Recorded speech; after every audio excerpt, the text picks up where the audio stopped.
सहनाववतु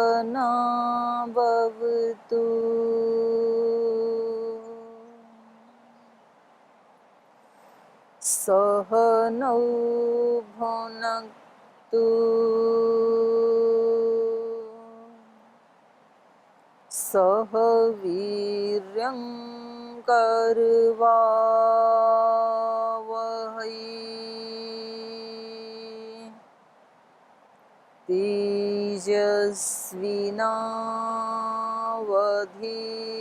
तेजस्विनावधीतमस्तु मा विद्विषावहै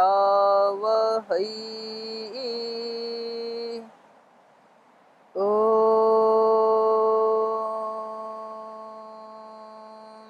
शान्ति शान्ति शान्तिः।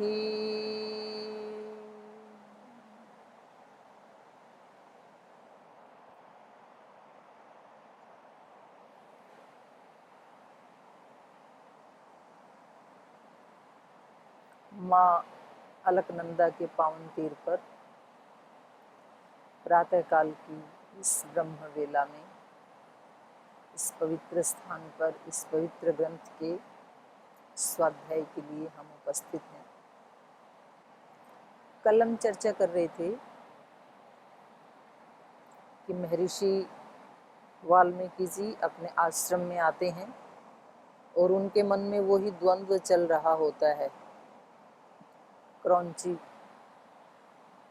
का जो करुण क्रंदन था उसको स्मरण करके बार बार उनका हृदय करुणा से भर जाता है, और जो उन्होंने निषाद को शाप दिया उसको स्मरण करके उनका हृदय ग्लानि से भरता है कि मैंने ऐसे क्यों किया।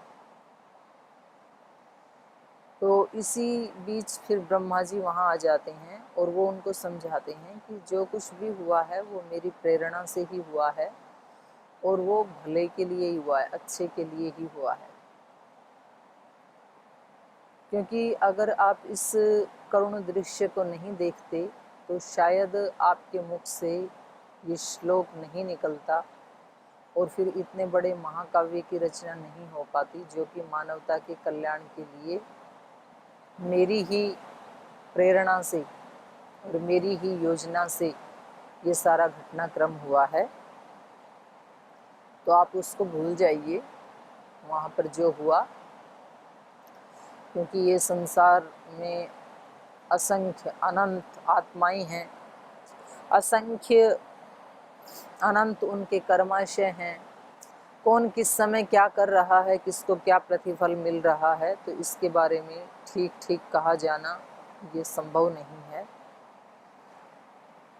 तो जो भी हुआ उसको भूल करके अब आप आगे का जो काव्य की रचना करनी है उसके ऊपर अपना ध्यान लगाएं, ऐसा कह करके और ब्रह्मा जी वहां से जाते हैं। तो इन्होंने कहा, रामस्य चरितं कृत्स्नं कुरु त्वं ऋषिसत्तमा, धर्मात्मनो भगवतो लोके रामस्य धीमतः, वृत्तं कथय धीरस्य यथा ते नारदाच्छ्रुतम्। रामस्य कृत्स्नं चरितं ऋषिसत्तम त्वं कुरु। हे ऋषि श्रेष्ठ, आप श्री राम के संपूर्ण चरित्र का वर्णन करें। धर्मात्मनो भगवते लोके रामस्य धीमतः, जो धर्मात्मा है, धीमान है इस लोक में, ऐसे भगवान श्री राम के चरित्र का संपूर्ण वर्णन आप करें। वृत्तम कथय धीरस्य यथा ते नारदात् श्रुतम, उस धीर व्यक्ति का, धीर गंभीर श्री राम का चरित्र जैसे आपने नारद से सुना है वैसे ही आप उसका वर्णन करें। रहस्यं च प्रकाशं च यद्वृत्तं तस्य धीमतः, रामस्य सह सौमित्रे राक्षसानां च सर्वशः, वैदेह्यस्याश्चैव यद्वृत्तं प्रकाशं यदि वारहः तच्चाप्यविदितं सर्वं विदितं ते भविष्यति। तस्य धीमतः, उस धीर व्यक्ति का, रहस्यम च प्रकाशम च यद्वृत्तम, कुछ चरित्र तो देव ऋषि नारद ने आपको प्रकाशित कर दिया और कुछ तो उनका रहस्य है अभी, तो वो सारा वृत्त और रामस्य सह सौमित्रे राक्षसानां च सर्वश, और श्री राम के साथ साथ ही सौमित्र, सुमित्रा के पुत्र लक्ष्मण का चरित्र भी, और जिन राक्षसों का वो वध करेंगे उन सब का चरित्र भी। वैदेह्यश्च यद्वृत्तं प्रकाशम यदि वा रहः, और श्री राम, लक्ष्मण और राक्षसों के साथ वैदेही का चरित्र, क्योंकि वैदेही से भी पहले इन्होंने राक्षसों का वध किया था। जब गुरुकुल में इनको लेकर के गए थे आचार्य विश्वामित्र जी, तो जाते जाते ही उन्होंने ताड़का आदि जो राक्षसी और कुछ राक्षसों का वध कर दिया था, तो इसलिए उनका पहले यहाँ पर वर्णन आया। तो वैदेही आदि का और इन ऊपर वाले पात्रों का कुछ रहस्य तो आपको महर्षि देव ऋषि नारद जी ने बता दिया है, कुछ अभी बताना बाकी है। तच्चापि अविदितम सर्वम विदितम ते भविष्यति, जितना पता है उतना आप लिखना शुरू कीजिए, और जो आपको अविदित है वो सब भी समय आने पर विदित हो जाएगा, अर्थात मैं आपके हृदय में वो सब प्रकाशित कर दूंगा। तो इससे ये भी पता चलता है कि भगवान जी हम सबको ही ये निर्देश देते हैं, वो सृष्टि के रचाने वाले, उसको ब्रह्मा कहें, सविता कहें, जगत उत्पादक कहें, जग जननी कहें, अनेक अनेक नामों से लोग उसको पुकारते हैं, तो वो हम सबके हृदयों में ही विराजमान रहता है। वो केवल महर्षि वाल्मीकि जी के हृदय में प्रकट हुए और उनको महर्षि वाल्मीकि जी के साथ वो संवाद कर पा रहे हैं, बाकी किसी के साथ नहीं करते हैं, ऐसा नहीं है। भगवान तो सबके प्रश्नों का उत्तर देते हैं, सबकी प्रार्थनाओं का उत्तर देते हैं, लेकिन हमारी चेतना का अभी उतना उद्घाटन नहीं हुआ है कि हम उनके पथ प्रदर्शन को जान सकें और उसके अनुसार फिर अपना जीवन आगे हम जी सकें। भगवान तो हमें जो हमारे दैनिक कार्य हैं उनको कैसे करना है उसका भी मार्गदर्शन देने के लिए तैयार हैं, माने हर कदम के ऊपर हमें निर्देश देने के लिए तैयार हैं, लेकिन हमारी उतनी पात्रता नहीं है। हम अपनी बात तो कह देते हैं, लेकिन उधर से जो उत्तर आया उसको नहीं सुन पाते हैं। तो साधक का ये कर्तव्य बनता है कि जो कुछ उसके सामने ईश्वर का स्वरूप, संसार का स्वरूप प्रकाशित है, जितना वो जानता है, शरीर का स्वरूप, शरीर कहें संसार कहें एक ही बात है, और अपना स्वरूप, मन का स्वरूप, बुद्धि का स्वरूप, आत्मा का स्वरूप, ये जितना जितना हमें मालूम है, थोड़ा सा तो हमें मालूम है, प्रकाशित है, और बहुत सारा अभी रहस्य में है। कुछ जानते भी हैं और कुछ नहीं भी जानते हैं। ऐसी स्थिति में हर मनुष्य है, क्योंकि वो मनुष्य बना ही इसलिए है कि कुछ तो उसके पुण्य कर्म थे, थोड़ा तो वो जानता, थोड़े संस्कार तो हैं, थोड़ी बुद्धि तो है उसके पास, थोड़ा ज्ञान तो है, लेकिन पूर्ण ज्ञान नहीं है अभी उसके पास। तो उसको चाहिए, जैसे यहाँ महर्षि वाल्मीकि जी को भगवान बता रहे हैं, भगवान ब्रह्मा बता रहे हैं, ऐसे ही भगवान हम सबको बता रहे हैं कि आपके पास जितना ज्ञान है उतना आप जीना शुरू कर दीजिए, प्रारंभ तो करो यात्रा। उसके बाद जो रहस्यमय जगत है वो स्वयं ही अपने आप को समय आने पर और पात्रता के अनुसार अभिव्यक्त करता चला जाएगा। तो ये श्री अरविंद भी इस बात को कहते हैं, और और भी जो अन्य महापुरुष हैं, एक ये हुए हैं अपने गुरु शरणानंद जी पिछली सदी में, उन्होंने भी यही कहा कि अपने ज्ञान का हमें अनादर नहीं करना चाहिए। जितना हम जानते हैं उसका हमें आदर करना चाहिए। तो आदर का मतलब है कि वो जीना चाहिए हमें। जितना हम जानते हैं उतना तो जीना चाहिए। जब हम ही अपने ज्ञान का अनादर करते हैं, जब हम ही उसका सम्मान नहीं करते हैं, जब हम ही उसमें कुछ नहीं देख पाते हैं, तो दूसरा व्यक्ति देख पाएगा। और हम दूसरे को उपदेश देते रहें और वो हमारी बातों को सुन करके अपने जीवन में सुधार ला पाएगा, ये तो सोचने का हमें हक भी नहीं है। क्योंकि अभी तो हमने ही अपने ज्ञान का सम्मान नहीं किया, तो दूसरा वाला मेरे ज्ञान का सम्मान कैसे कर सकता है। और जब व्यक्ति स्वयं अपने ज्ञान का सम्मान करना शुरू कर देता है, एक कदम ही बढ़ाता है, तो बाकी के रहस्य फिर उसके सामने खुलने लगते हैं। वेदों के रहस्य को प्रकट करने वाले बहुत बड़े योगी सन्यासी एक देदीप्यमान स्टार की तरह से पिछली शताब्दी में महर्षि दयानंद हुए। तो उन्होंने इतने लोगों के साथ इस ईश्वर के स्वरूप को लेकर के, आध्यात्मिकता को लेकर के, और सृष्टि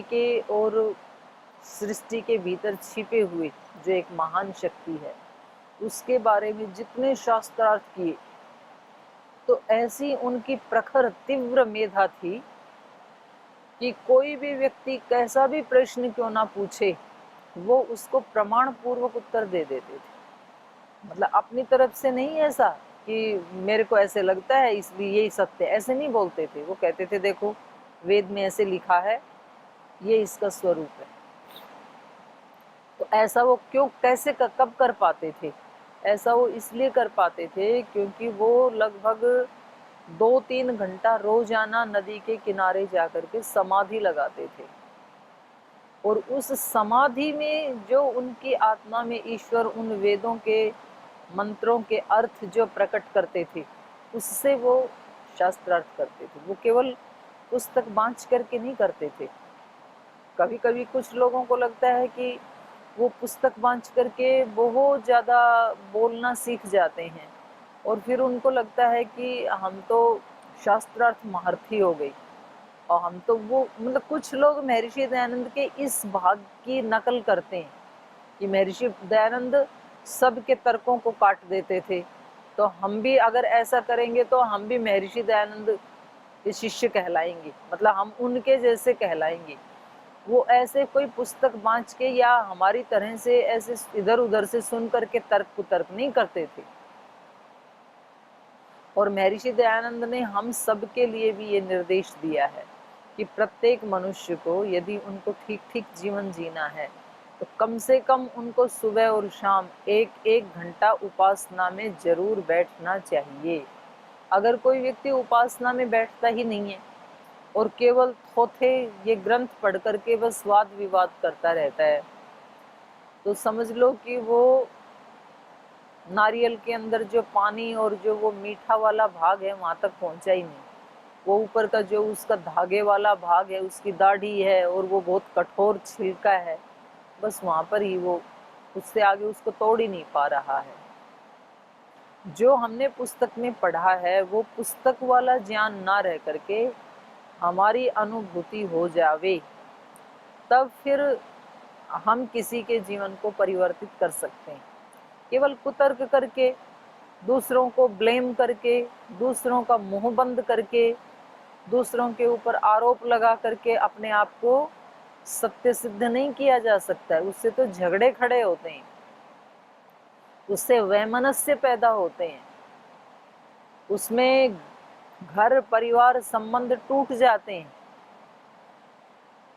जोड़ता तो योग है, जब व्यक्ति के आत्मा के अंदर वो प्रेम, वो करुणा, वो मानवता, वो जब अभिव्यक्त होती है तो उससे व्यक्ति समाज का, राष्ट्र का कल्याण कर सकता है। तो ये लाखों वर्ष पहले महर्षि वाल्मीकि जी ने जो तप किया, जो पुरुषार्थ किया, जो साधना की तमसा नदी के किनारे, और उस तप के प्रभाव से कुछ रहस्य तो सभी के सामने अभिव्यक्त होते हैं। और फिर जब कोई व्यक्ति ऐसा बड़ी सेवा करने का मन बनाता है तो भगवान भी अनेक अनेक रूपों में प्रेरणा देते हैं। तो पहले देव ऋषि नारद जी साक्षात आकर के इनको कुछ गाइडलाइन दे के गए। तो महर्षि वाल्मीकि जी ने सारी मानवता के कल्याण के लिए लाखों वर्ष पहले जिस महाकाव्य ग्रंथ की रचना की, वो केवल कोई उनका मानस विचार हो ऊपर का, ऐसा नहीं है। ये आत्मा से निकली हुई जो प्रेरणा है। जब उन्होंने ये सोचा कि मैं कोई बड़ा कार्य करूं, तो फिर भगवान अनेक तरह से सहायता करते हैं। और यदि व्यक्ति को थोड़ा सा अहंकार आ जाए तो फिर वो वापस भी छीन लेते हैं। दोनों ही बातें हैं। इसीलिए तो अध्यात्म के मार्ग को क्षुरस्य धारा कहा है।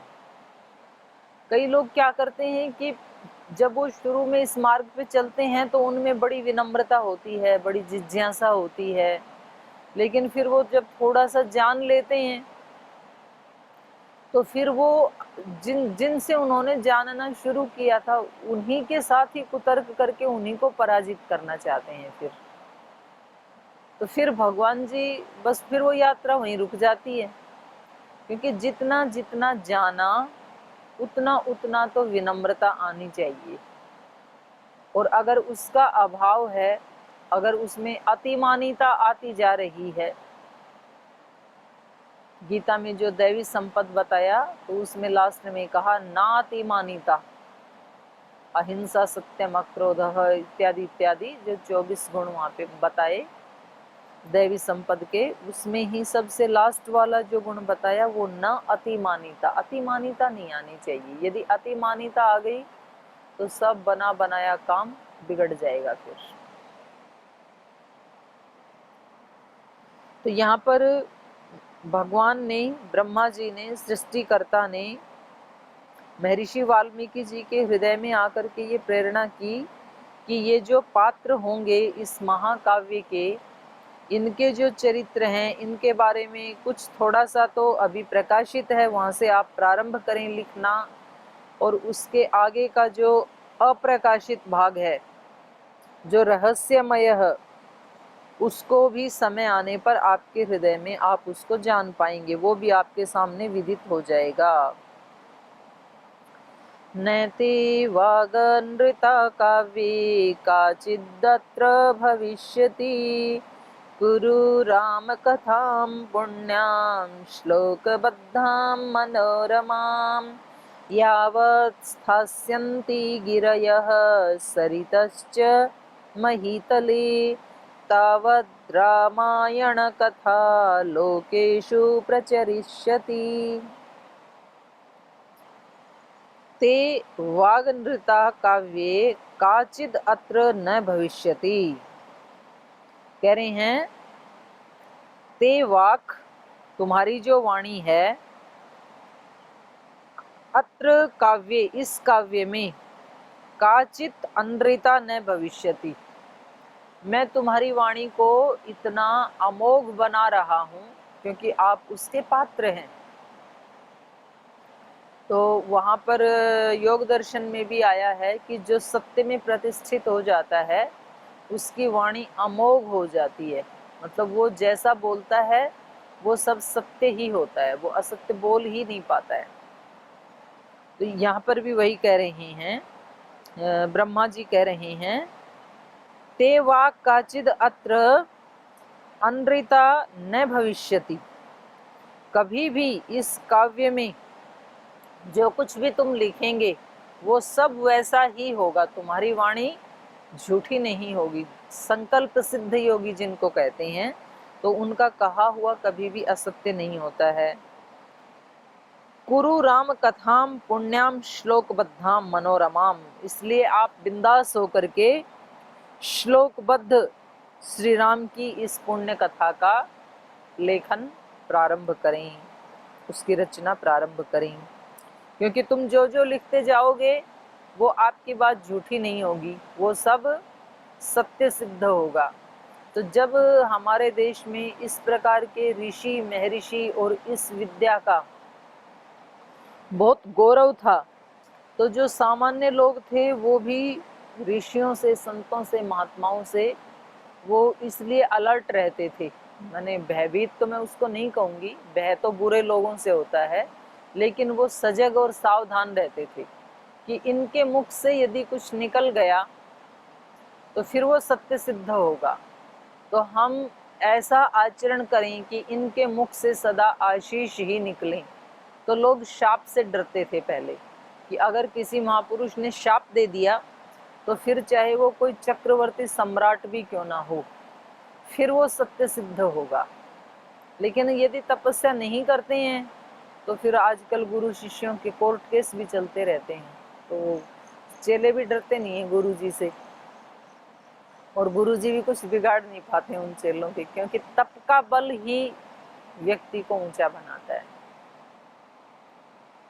तो इसलिए यहाँ कहा कि आप जो लिखेंगे वो सत्य सिद्ध होगा, इसलिए आप अपनी अंतः प्रेरणा से इनके चरित्र को श्लोकबद्ध करके इस पुण्य कथा को लिखते ही जाइए।